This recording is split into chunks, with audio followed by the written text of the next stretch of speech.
Mutlak gücün gözü. Wadjet ve Ra'nın üçüncü bakışı. Maraksas YouTube kanalına hoş geldiniz.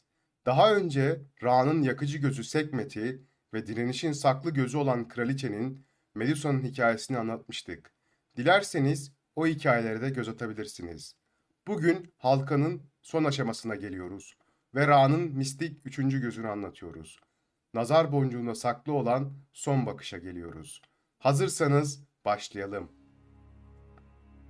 Gözlerin bıraktığı miras. Her şey ışıkla başladı. Ra ışıktı, yakıyordu, kavuruyordu. Göğü aydınlattı, yıldızları yaktı, insanları Nil'in kıyısına yerleştirdi. Sonra göğe bakıp şöyle dedi. Bu düzeni yalnız gökten seyretmek yetmez. Yeryüzüne ineceğim ve hükmedeceğim. Ra, yeryüzündeki tahtını kurdu ve ilk kral, ilk firavun olarak bilindi. İnsanlara maatı, düzeni, adaleti ve dengeyi öğretti. Ama zaman geçti, Ra yaşlandı. Sesi kısıldı, gözleri ağırlaştı. Emirleri artık sert kaldı. Mutlak güç yeryüzünde bir tanrıyı bile yıpratıyordu. İnsanlar ve tanrılar kendi aralarında fısıldamaya başladı. Hoşnutsuzluk dalga dalga yayıldı. Tek bir liderin sonsuz ve sınırsız gücü Maat'a aykırı. Kim onu denetleyecek? Kim hatasına dur diyebilecek? Sesleri yankılandı. Avluda üç rahip konuşuyordu. Rahip Altyanus homurdanarak başladı. Ra'nın yönetimi Maat'ı bozuyor. Yeni bir firavun seçelim dedi. Rahip İmhotep itiraz etti. Ra'nın öfkesini yeniden uyandırmayalım derim. Geçen sefer Sekmet az kalsın dünyanın sonunu getiriyordu. Sekmet uyanırsa bu kez kızıl birayla ve ayinle de durduramayız dedi. Bunun üzerine rahip Nesmin araya girdi. Böyle konuşmayın. Güneş en azından sıcaklığıyla bizi sarıyor. Öteki taraf Duat'ta Ra'nın ışığı yok. Apofis'in karanlığı var. Kaybolanlar için soğuk ve geri dönüşsüz bir yok oluşa dönüşür, dedi. O gece Tanrı Set'in dal kavuklukla kaosu besleyen insan görünümlü çakalları mabet duvarlarının gölgesine hieroglifler ışığında kazımaya başladı. Altyüs yargılansın, güneşe saygı, Maat'a sadakat yazdılar. Bazıları halka açık tapınak tabletlerinin köşesine küçük işaretler ekledi. Sanki görünmez bir güruh aynı kelimeleri fısıldıyordu. Güneşe dokunma, Ra'nın emrindeyiz sözleri hierogliflerde can buldu. Ve ertesi gün Ra'yı açıkça eleştiren rahip Altyus güneşi bir daha göremedi. Mabet kayıtları bu konuda pek ayrıntıya girmedi. Olay kısa zamanda unutuldu. Ancak Maat'ın adalet terazisi titremeye devam ederken bilgelik tanrısı Tot dile geldi. Mutlak güç mutlaka yozlaştırır, yaşlandırır ve dengenin altını oyar, adaleti yok eder. Bunu anlamayan bir liderin en büyük düşmanı kendisi olur ve en sonunda yok etmeye çalıştığı düşmana dönüşerek kendini yener, dedi. Ra hem insanların isyanını hem tanrıların hoşnutsuzluğunu ve nelere sebep olduğunu sonunda anladı. Tot'un bilgeliğine kulak verdi. Kaos'un çıplak sureti olan Apofis'e dönüşmek üzere olduğunu fark etti. Korumaya çalıştığı adaletin ve düzenin kendi eliyle yıkıldığını gördüğü an tahtından gökyüzüne çekildi ve şöyle dedi. Gündüzleri ışığı sizinle paylaşacağım.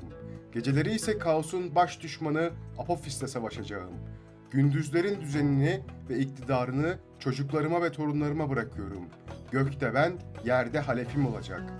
O andan sonra Ra göğün kralı oldu. Yeryüzünün tahtını uzak torunu Tanrı Osiris'e verdi. Firavun ünvanını alan Osiris, toprakların bereketini, kardeşi Tanrı Set ise çölün fırtınasının sorumluluğunu üstlendi. İnsanların yaşayan Tanrı kralı artık Osiris'ti. Ölenlerin kralı ise Ra'nın gölgesiydi. Tanrılar Maat'ı korunması için dengeli bir görev paylaşımı yaptılar. Ra çekilirken dünyayı gözsüz ve korumasız bırakmadı. İki gözünü yeryüzünü denetlemek ve düzeni korumak üzere görevlendirdi. Biri öfkeydi, Sekmet. Kontrolsüz ve denetimsiz olduğundan koruyanın da yıktığını görünce onu kutsal bir ayinle ve tanrıların yardımıyla dizginlemişti. O artık Hathor'du. İkinci göz haksızlığa direnişti. Bu gözü halefi olan Firavun'u en iyi denetleyecek ve koruyacak olan Tanrıça Isis'e bıraktı. Ama kimsenin bilmediği bir göz daha vardı. Henüz tam adı konmamış, bekleyen ve görünmeyen bir güç. O göz bu hikayenin sonunda Wadjet adıyla doğacaktı. Horus'un gözü olarak bilinecekti. Ra'nın soyundan gelen firavunlara bir ünvan verildi. Sa-Ra, Ra'nın oğlu demekti. Firavunlar kendilerini Osiris'in oğlu ve Ra'nın oğlu olarak tanıttı. Tanrısal soyun devamlılığı böylece sağlanmış oldu. Osiris, kardeşi Set'in kıskançlığıyla parçalandı. Yeryüzünün düzeni kardeş kavgasıyla parçalanacaktı. Set, tahtı ele geçirmek için kardeşini öldürdü. Bedenini parçaladı, Nil'in sularına savurdu ve kendini yeni firavun ilan etti. Herkes bu sahneyi bir trajedi sandı. Set, yeryüzündeki kaosun ta kendisiydi. Ama kaosun içinden düzeni geri getirecek, adımı atacak olan kadınların gücü olacaktı. Osiris'in karısı Isis, kocasının bedeninin parçalanmış halini bulduğunda ağlamadı. Onun yerine hayata döndürmek için yola çıktı. Bu çabasında yalnız değildi.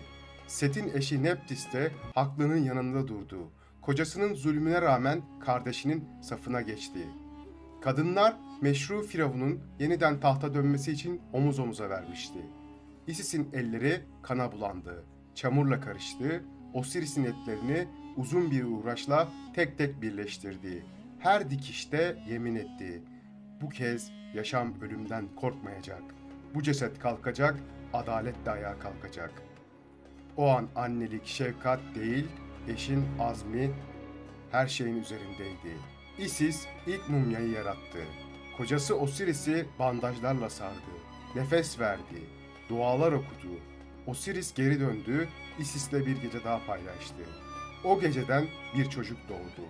Horus. Isis artık sadece bir eş değildi. Aynı zamanda anneydi. O günden sonra direnişin annesi oldu.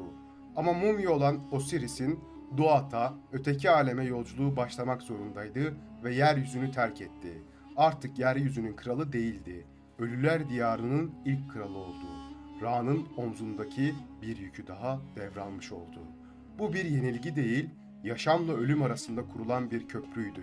Her iki krallıkta da düzen sağlanmış olacaktı. Meşru varis Horus, Isis'in korumasıyla büyüdü. Çocukken bataklıklarda saklandı. Annesinin kollarında Set'ten kaçtı. Gençken göğe bakıp şöyle düşündü. Babamın hakkı yerde kaldı. Ben sadece bir oğul değilim. Adaletin mirasçısıyım. Yeryüzü tahtının gerçek sahibiyim. Ve bir gün hakkım olanı amcamdan geri alacağım. Horus büyüdü. Eşi Hathor'un desteğini aldı. Set'le yıllarca savaştı. Kralların önünde dava açtı. Tanrılar kuruluna seslendi. Sonunda Set yenildi. Osiris ölüler diyarının, Horus ise yaşayanların hükümdarı oldu. Meşru varis tahta oturdu, kral geri döndü. Mısır halkı gerçek firavunları Horus'a biat etti. Egemenlik korundu. O günden sonra Horus'un soyundan gelen tanrı kral sayılan her firavun iki bedenle hükmetti. Yaşarken Horus, öldüğünde Osiris sayıldı. Krallık böylece süreklilik kazandı. Ölüm bile düzeni artık kesemedi. Ama bu savaşın bir bedeli de olmuştu.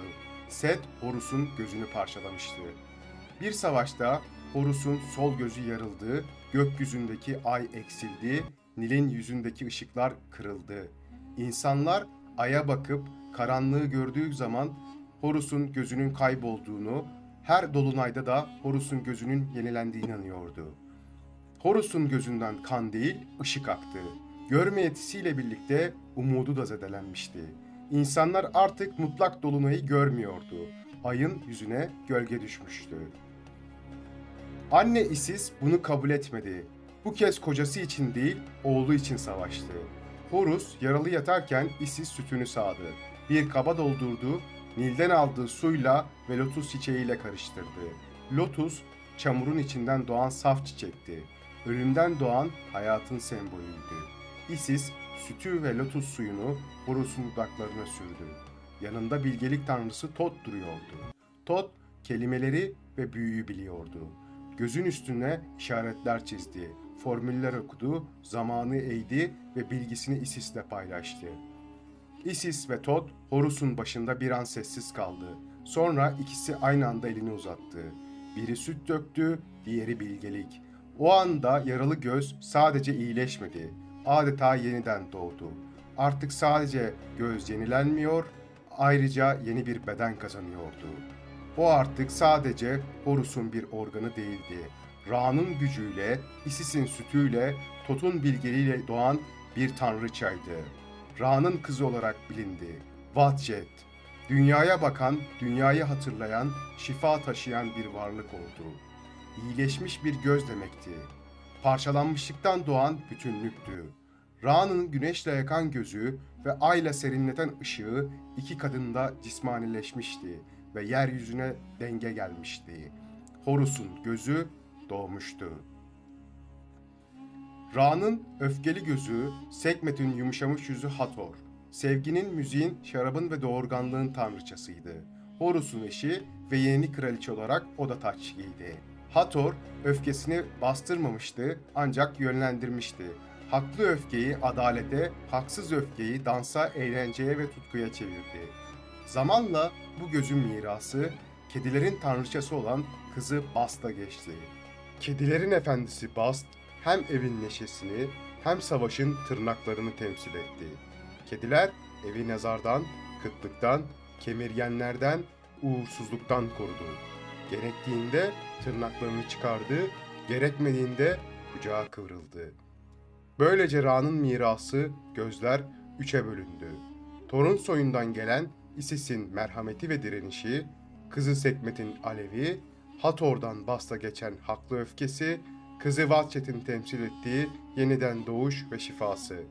Kadınların şifalı elleri, anneliğin koruyuculuğu ve direnişi, eşin haklı öfkesi ve sevgisi, gücü elinde tutan firavunları dizginledi.